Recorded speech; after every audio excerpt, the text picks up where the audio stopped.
J'étais complètement découragé, j'avais perdu toute motivation et je pensais que j'étais simplement nul en anglais. Jusqu'au jour où tout a changé pour moi et c'est le jour où j'ai commencé à voyager. Et en l'espace de seulement 1 an, je suis passé d'un niveau débutant à un niveau avancé. Eh bien, c'est ce dont je voudrais vous parler aujourd'hui dans cette vidéo et je voudrais vous partager mon expérience et moi les choses qui m'ont aidé dans l'apprentissage de l'anglais en espérant que ça vous aide, vous, dans votre apprentissage du français.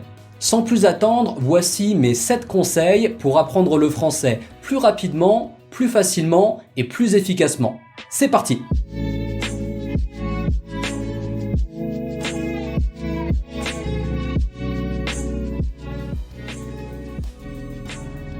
Salut les amis, content de vous retrouver pour ce nouvel épisode de Comme un Français. Si vous êtes nouveau sur la chaîne, bienvenue, moi c'est Guillaume et je suis là pour vous aider à parler français de manière fluide et naturelle comme un vrai français. Juste avant de commencer, pensez à activer les sous-titres si vous en avez besoin et si vous voulez plus de vidéos comme celle-ci, pensez également à vous abonner à la chaîne et à activer la cloche.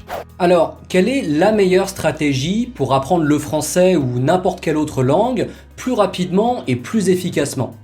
Une chose est sûre, vous n'avez pas besoin d'un don ou d'un talent particulier pour apprendre une nouvelle langue. Dites-vous que si ça a été possible pour moi, c'est possible pour chacun d'entre vous. En revanche, ce dont vous avez besoin, c'est d'une vraie motivation et d'une méthode efficace. L'une des raisons pour lesquelles je ne progressais pas en anglais, c'est que je n'avais pas de réelle motivation d'apprendre. L'anglais, c'était juste une matière que je devais valider pour avoir de bonnes notes à l'école et c'était pas suffisant pour me donner envie d'apprendre. Et c'est mon conseil numéro 1. Trouvez une réelle motivation. Si vous savez déjà pourquoi vous apprenez le français, c'est parfait. Mais si vous n'êtes pas sûr ou que parfois vous perdez motivation, eh bien prenez un instant pour penser à quelle est votre raison d'apprendre le français. Peut-être que vous êtes passionné par la culture française ou par l'art, la musique, la littérature. Peut-être que ça vous offre des opportunités professionnelles. Peut-être que vous aimeriez vivre en France ou visiter la France. Moi, ce qui a été un déclic et qui m'a vraiment donné envie de progresser en anglais, c'était la possibilité de faire des rencontres lors de mes voyages et de m'ouvrir sur le monde. Peu importe ce qui vous plaît dans le fait d'apprendre le français, c'est important que ce soit clair pour vous. Alors prenez 5 minutes et posez-vous la question. Pourquoi est-ce que j'apprends le français ? D'ailleurs, je serais curieux de savoir, alors dites-moi dans les commentaires. Mon deuxième conseil, c'est de trouver la méthode qui vous convient personnellement. La vérité, c'est qu'il n'y a pas de méthode parfaite qui conviendrait à tout le monde. Et si vous prenez 50 personnes différentes, eh bien elles pourraient avoir 50 façons différentes d'apprendre une langue. Moi, ce que je vous recommande, c'est de vous concentrer sur les choses que vous aimez, sur les sujets qui vous intéressent et de le faire en français. Pensez à toutes les choses que vous faites naturellement déjà dans votre quotidien ou toutes les choses que vous aimeriez apprendre et faites-le en français. Par exemple, si vous aimez cuisiner, vous pouvez tout à fait regarder une chaîne YouTube française pour apprendre de nouvelles recettes. Si vous vous intéressez à l'actualité, vous pouvez très bien écouter les informations en français. L'avantage, c'est que vous allez apprendre des mots et des expressions sur des sujets qui vous intéressent et donc qui vont vous servir personnellement. Et ça va vous permettre de vous focaliser sur les éléments de la langue dont vous avez le plus besoin. Trouver un intérêt, c'est aussi ce qui va vous permettre de garder la motivation et donc de revenir jour après jour pour continuer à pratiquer votre français. Ok, vous l'aurez compris, trouver une réelle motivation et prendre du plaisir à apprendre est super important. Malheureusement, ce n'est pas suffisant. Si vous voulez progresser efficacement et parler français couramment, vous avez besoin d'un plan d'action. Et c'est mon troisième conseil. Créer un plan d'apprentissage. La première chose à faire, c'est de se donner un objectif et puis de mettre en place une stratégie pour atteindre cet objectif. Et ici, je vous conseille vraiment de choisir un moment de la journée que vous allez dédier au français et à rien d'autre. Et écrivez-le sur le papier. Je vais regarder une vidéo YouTube tous les matins pendant le petit déjeuner. Je vais écouter un podcast pendant 20 minutes sur le chemin du travail. Choisissez des objectifs simples et atteignables pour commencer. Si vous choisissez un objectif qui est trop difficile, vous allez simplement vous décourager. Un autre aspect très important dans l'apprentissage des langues, c'est la répétition. C'est pourquoi je vous conseille de vous créer une routine et de pratiquer votre français chaque jour de la semaine. Si vous ne savez pas par où commencer, j'ai justement fait une vidéo sur ce sujet où je vous donne des idées de choses à faire tous les jours pour améliorer son français. Je vous mets le lien dans la description et ça devrait également s'afficher quelque part à l'écran. Mon conseil numéro 4, ça va être d'inviter le français dans votre vie de tous les jours. Pensez à la façon dont vous avez appris votre propre langue pour la toute première fois. Comment est-ce que ce petit garçon ou cette petite fille qui ne parlait pas un mot de la langue a pu devenir la personne que vous êtes aujourd'hui et parler couramment ? Eh bien, ça a été possible justement parce que vous étiez en complète immersion dans la langue. En immersion, ça veut dire être complètement plongé dans un environnement. Du coup, vous avez entendu vos parents parler et puis vous vous êtes approprié la langue en les imitant. Eh bien, c'est la même chose quand vous apprenez une langue étrangère. Plus vous êtes en contact et plus vous êtes exposé à la langue, plus votre cerveau va faire ses connexions et être capable de se familiariser avec cette nouvelle langue. C'est pourquoi les personnes qui font des séjours linguistiques arrivent à progresser si rapidement, parce qu'ils sont en immersion dans le pays et ils entendent donc du français tous les jours. Mais alors, comment faire si vous n'avez pas la possibilité de vivre en France ou dans un pays francophone ? Eh bien, l'idée, ça va être de recréer cet environnement en saisissant toutes les opportunités que vous avez pour être en contact avec la langue au quotidien.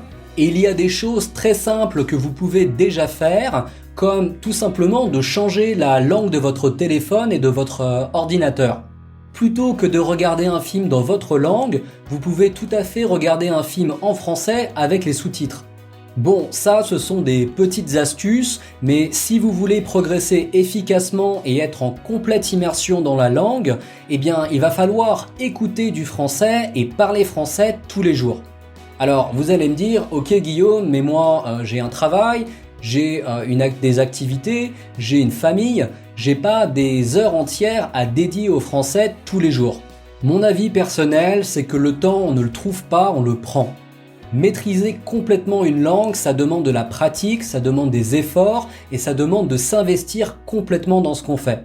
Si apprendre le français c'est important pour vous, donnez-vous les moyens, faites-en une priorité et engagez-vous à pratiquer régulièrement.